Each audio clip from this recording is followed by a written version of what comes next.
Ifáládé ó ṣeun o àbí ìwà pẹ̀lẹ́.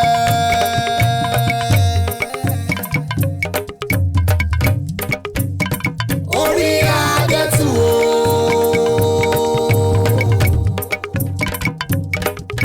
àbí ìwà pẹ̀lẹ́.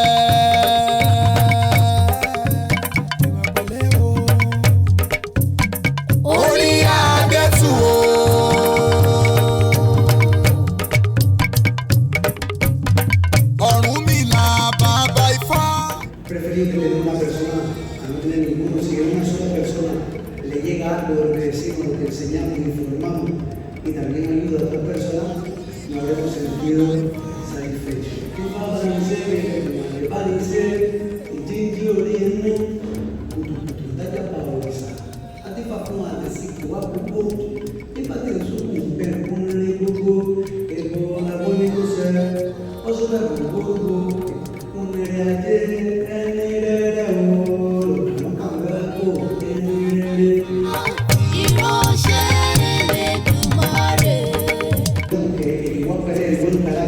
No solo significa tener una sonrisa, estar alegre, estar contento como la música de interpretar.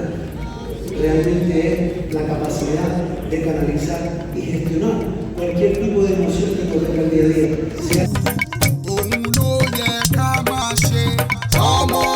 Que se llama como que yo no me un dato, pero un dato sí, o para la derecha o la izquierda, y nos dice, ¿qué falta de dice?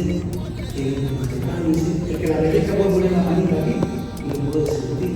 Y dice, a todo paso, como un bien, a ti fa un de volar un cruce, o sola un poco, por ello yo tanto mamá tu te oye, por un dato que dice que tu cabeza de dentro no echa a perder tu cabeza de fuera. Que tengas la capacidad de gestionar cualquier tipo de emoción y que así sea tu mejor versión.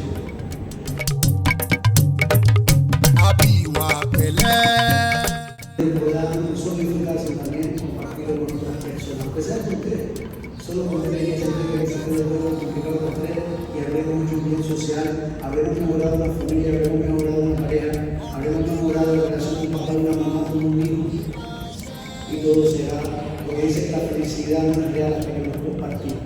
Realmente la felicidad cuando tú compartes con otras personas cuando realmente necesitas.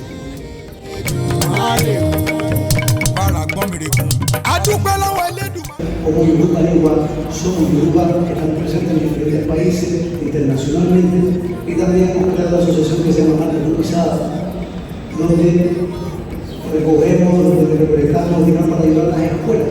Hacemos diferentes eventos, diferentes programas de formación, siempre con el mismo objetivo. Tenemos una frase que nos gusta mucho que dice que el conocimiento puede que nos haga tu vida más larga. Pero es el corazón que late, emanando una energía que permite a las personas con distintas creencias poder vivir en paz, tranquilidad y armonía.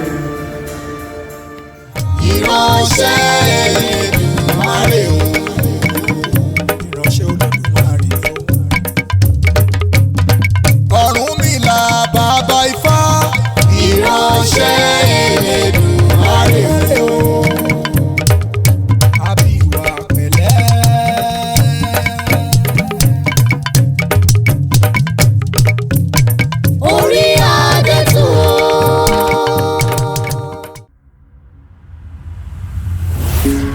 Thank you.